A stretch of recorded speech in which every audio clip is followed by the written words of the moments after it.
नमस्कार दोस्तों, स्वागत है आपका एक बार फिर से हमारे चैनल पर।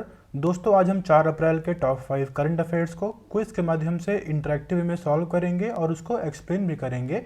आप इस वीडियो को एंड तक जरूर देखिएगा और खुद भी साथ में सॉल्व करने का प्रयास कीजिएगा।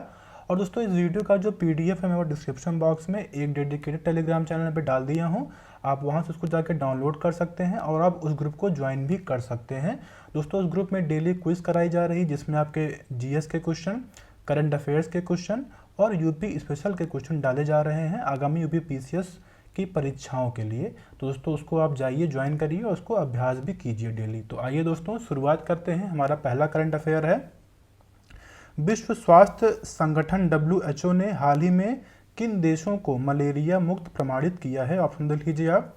ए घाना और गाम्बिया, बी श्रीलंका और मेडागास्कर, सी अजरबैजान और ताजिकिस्तान, डी इंडोनेशिया और मलेशिया। आपने इस क्वेश्चन को पढ़ लिया हो दोस्तों। इसका जो करेक्ट आंसर है वह है सी, अजरबैजान और ताजिकिस्तान को दोस्तों अभी WHO ने मलेरिया मुक्त प्रमाणित किया। दोस्तों, अगर हम इसके लोकेशन की बात करें तो दोस्तों जो ये अजरबैजान है यह जो है एशिया और यूरोप में दोनों में फैला हुआ है और इसकी राजधानी बाकू है। यहाँ पे कैस्पियन सी है, यहीं पर है। और दोस्तों, यह जो ताजिकिस्तान है यह जो है ये सेंट्रल एशियन कंट्री है, मतलब एशियन पूरा एशिया में पूरा मतलब लाई करती है। और दोस्तों, ये कैस्पियन सी को टच नहीं करती है बल्कि तुर्कमेनिस्तान और यहाँ पर कजाकिस्तान करता है। ठीक है, तो ये आप ध्यान दीजिएगा। और इसकी राजधानी दोस्तों क्या है? दुशानबे। ठीक है, और इसकी ये अजरबैजान की बाकू है। ठीक है, तो ये 2 पॉइंट आप ध्यान दीजिएगा। दोस्तों, अगर हम बात करें मलेरिया मुक्त किसी भी देश को कैसे घोषित किया जाता है, तो अगर वह देश जो है कोई मतलब विश्वसनीय साक्ष्य के आधार पर यह जो है बता पाए कि पिछले 3 वर्षों से उनके यहाँ जो एनाफिलीज मच्छरों द्वारा अगर कोई भी मतलब मलेरिया का प्रसार नहीं हुआ है, अगर बाधित हो गया है, तब जो है उस आधार पे कह सकते हैं कि जो है उनको मलेरिया मुक्त घोषित किया जा सकता है। दोस्तों, अगर हम बात करें मलेरिया की, तो मलेरिया दोस्तों यह जो है एक मच्छर जनित रक्त रोग है और यह जो है एक पैरासाइट है प्लाज्मोडियम, उसी के कारण जो है मेनली होता है। दोस्तों, एक मच्छर होता है फीमेल एनाफिलीज, उसी के काटने से जो है मेनली होता है। वो मच्छर जो है एज अ वेक्टर काम करता है। या जो प्लाज्मोडियम जो है ये पैरासाइट है, इसी पे मतलब यह बैठता है और आके मतलब जिसको काटता है फिर उसको मलेरिया हो जाता है। दोस्तों, ये पूरा तरीके से क्यूरेबल है अगर सही समय पे उपचार किया जाए। दोस्तों, हमारा अगला करंट अफेयर है, कौन सा देश मानव वन्यजीव संघर्ष और सह अस्तित्व पर अंतर्राष्ट्रीय सम्मेलन इंटरनेशनल कॉन्फ्रेंस और human wild life conflict and को एग्जिस्टेंस का मेजबान है? ऑप्शन देख लीजिए आप। ए यूके, बी नॉर्वे, सी स्वीडन, डी भारत। आपने इस क्वेश्चन को पढ़ लिया होगा दोस्तों। इसका जो करेक्ट आंसर है वह है ए यूके। दोस्तों, यूके में अभी यह कॉन्फ्रेंस आयोजित की गई और दोस्तों यह यूके में एक जगह है ऑक्सफोर्ड, वहीं पर मेनली जो है यह जो है आयोजित की गई है। और दोस्तों, ये जो है जो ये IUCN है, IUCN हम जानते हैं कि यह एक संस्था है जो भी मतलब वाइल्ड लाइफ मेनली जो स्पीसीज हैं उसको प्रोटेक्ट करने के लिए बनाई गई है। और FAO जो UN की संस्था है और UNDP तो और कुछ अन्य संस्थाओं के मतलब सहयोग से यह जो है कॉन्फ्रेंस आयोजित किया गया। दोस्तों, यह जो है कॉन्फ्रेंस काफ़ी यूनिक है।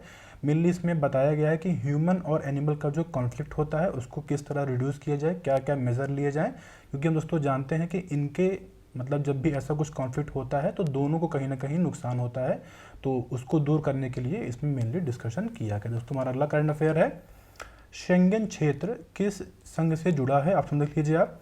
ए नाटो, बी एशियान, सी EU, डी SCO। ठीक है, आपने इस क्वेश्चन को पढ़ लिया दोस्तों। इसका जो करेक्ट आंसर है वह है सी EU, यूरोपियन यूनियन। दोस्तों, नाटो हम जानते हैं, एशियन भी जानते हैं और SCO क्या है? Shanghai cooperation organisation. दोस्तों, जो शेंगन एरिया है यह जो है EU, यूरोपियन यूनियन संबंधित है।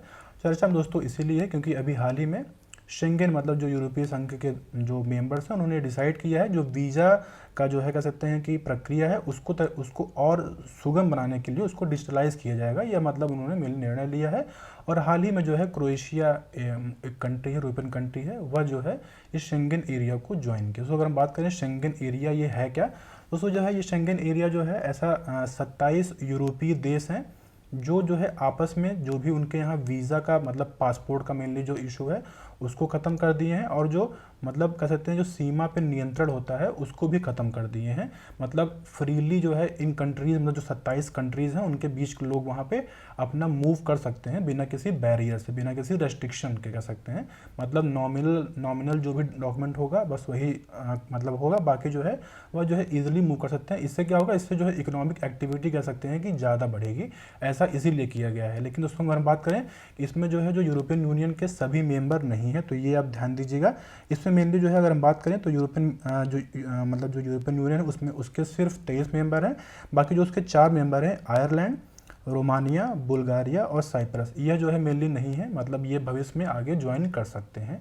बाकी जो है और जो कंट्री हैं आइसलैंड, नॉर्वे, स्विट्ज़रलैंड और लाइसेस्टीन, ये जो है यूरोपियन यूनियन का पार्ट तो नहीं है, बल्कि जो है लेकिन फिर भी ये जो है इसका शेंगन एरिया का पार्ट है। ठीक है, तो ये कुछ आप पॉइंट याद रखिए। हमारा अगला करंट अफेयर है, तुर्की की मंजूरी के बाद कौन सा देश 31वां नाटो सदस्य बन गया है? ऑप्शन देख लीजिए आप, ए स्वीडन, बी फिनलैंड, सी आइसलैंड, डी बुल्गारिया। आपने इस क्वेश्चन को पढ़ लिया दोस्तों, इसका जो करेक्ट आंसर है वह है बी फिनलैंड। दोस्तों फिनलैंड जो है अभी आज अगर हम बात करें तो जो है ये नाटो का 31वां सदस्य बन गया है। इसकी मंजूरी जो है जो वहाँ के मतलब जो वहाँ के सचिव थे उन्होंने जो है कल ही जो है अनाउंस कर दिया था कि जो है मतलब आज इसका जो है मेंबर बन जाएगा, और आधिकारिक रूप से वह जो है आज बन गया है। काफ़ी तेज़ प्रक्रिया से जो है बन गया है, मतलब अमूमन तौर पे 1 साल लगते हैं, लेकिन ये विदिन 1 साल में ही जो है बन गया है। और ये हम सभी जानते हैं ऐसा क्यों हुआ है, क्योंकि जानते हैं दोस्तों जब से यूक्रेन पे जो है रूस ने हमला किया था, जो कि नाटो का मेंबर नहीं था, जिससे उसके बाद क्या होते हैं जो ये फिनलैंड कंट्री एक तरीके से उनके अंदर यह जो है भय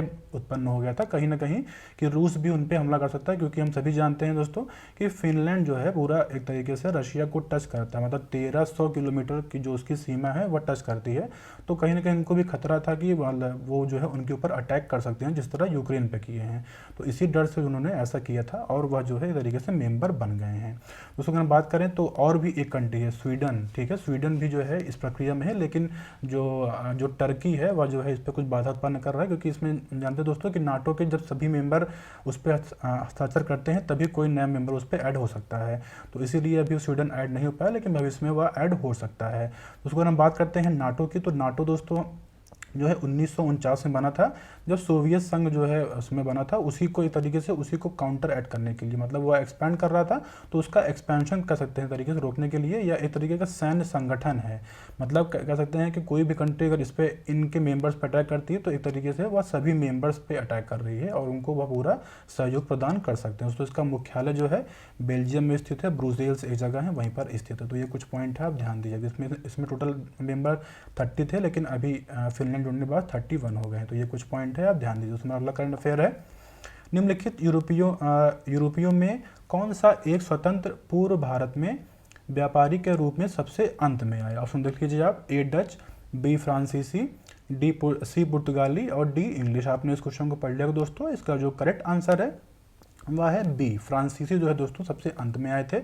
अगर हम बात करें सबसे पहले कौन आया था दोस्तों, तो सबसे पहले जो है हम आए थे पुर्तगाली आए थे, जो 1498 में आए थे, जब जो है वास्को ड गामा इंडिया में आए थे। उसके बाद जो 1605 में डच आए, फिर 1608 में अंग्रेज आए थे, 1664 में जो है फ्रांसीसी आए थे सबसे अंत में। सबसे पहले दोस्तों पुर्तगाली आए थे, और सबसे बाद में पुर्तगाली ही गए थे 1962 के आसपास, जहाँ तक मैं याद कर पा रहा हूँ। दोस्तों ये हुआ आज के कुछ इंपॉर्टेंट करंट अफेयर। इस वीडियो को देखने के लिए धन्यवाद। आपका दिन शुभ हो।